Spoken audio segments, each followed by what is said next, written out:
So it looks as though Button's going to get another podium, but I don't think he's going to make it all the way from the back to the front. But that doesn't matter.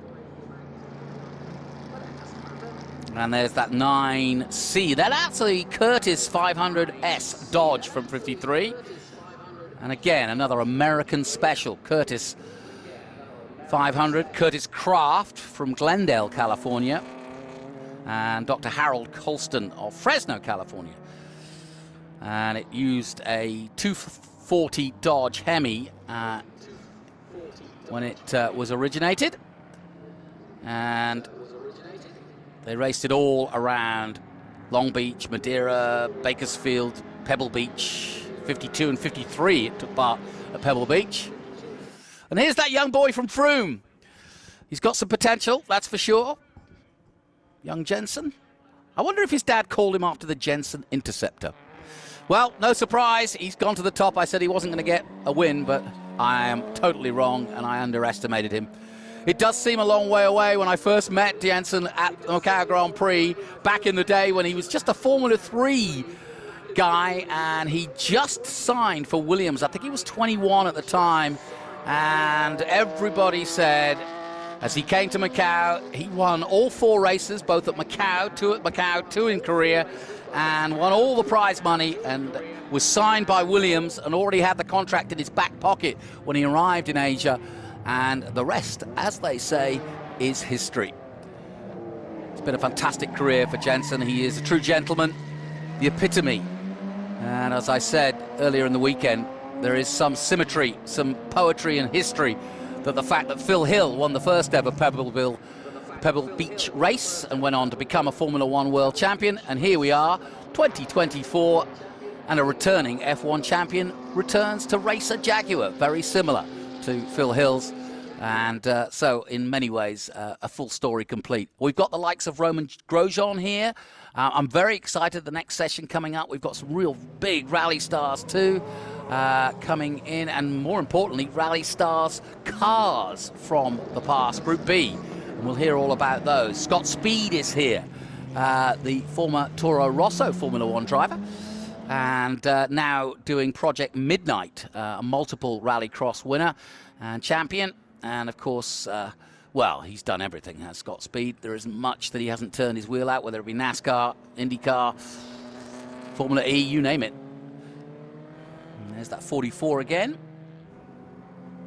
So Button took him 8 laps, but gets to the front of the group. I'm going to have a quick check on his times, because I know we don't usually in historic take too much note of the times, but a 1:55.7 by Jenson Button, not bad when the closest man to him is a 2:06. So yeah, he is schooling them, but they're taking it and they're loving it, and I think they are all just as excited as he is to be part of this field. And it's not a bad line to be able to take home, to say that yeah, I got beaten today, but it was the ex-world champion from Formula 1. Not bad. Good run from Lars Mapstad as well. And he and Older kind of go wheel to wheel as they did yesterday, 7th and 8th at the moment. And there's Schmidt in 9th position. Steve Schmidt.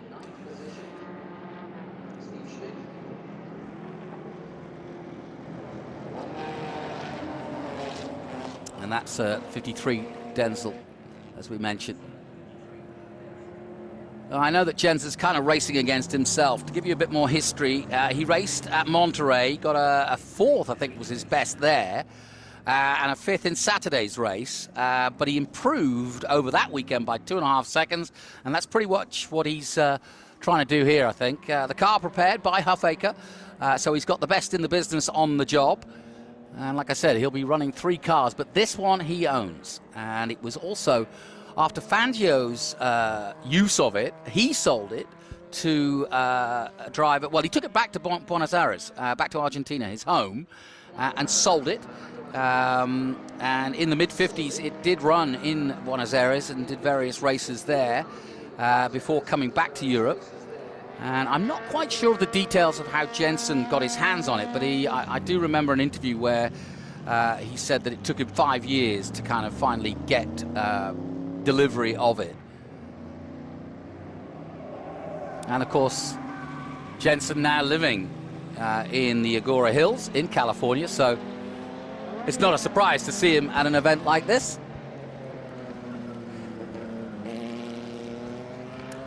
And there's the 814 going through. It's the Elva Mark 1 1955. Kevin Adair at the wheel in 9th position as Jenson making his way on the penultimate lap towards the checkered flag. Yeah, Kevin Adair, a regular to Velocity and other events here on the West Coast, in fact, all over the country, Kevin, and racing this 55 Maserati Special with an Elva chassis.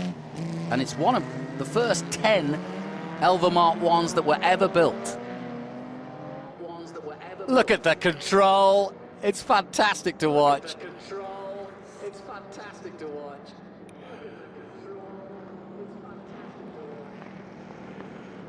And Jenson Button takes another checkered flag, and, well, are we seeing the beginning of a new era for Jenson's career?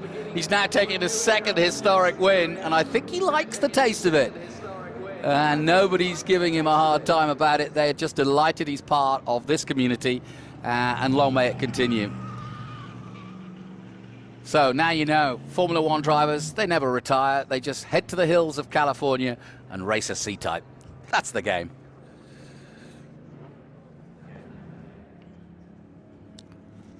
And just a confirmation that it was John Buderbaum taking second place and Marcus Bicknell in third. And there he is. Nick Price fourth, Hakeem, Schuller, Mapstead, James Older in the end finishing eighth, just ahead of Kevin Adair and Steve Schmidt behind him, rounding out the top 10.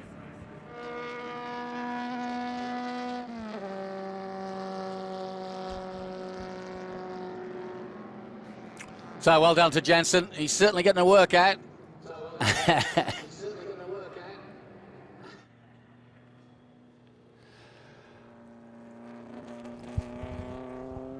And now he'll swap over, and the next time we'll see him will probably be in that Ferrari Testarossa. So looking forward to that.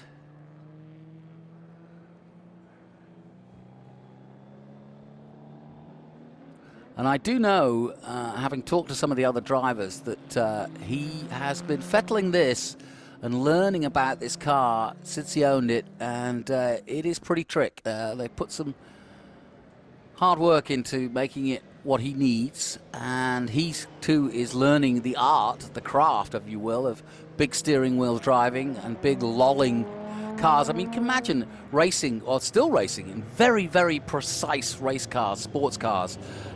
You know, that Porsche, he only needs to twitch his fingers and that Porsche will go where it wants, whereas with the Jaguar, you're really having to put a lot of input in, and that input is delayed. It's sort of latent because it's such a large beast, 2 tons.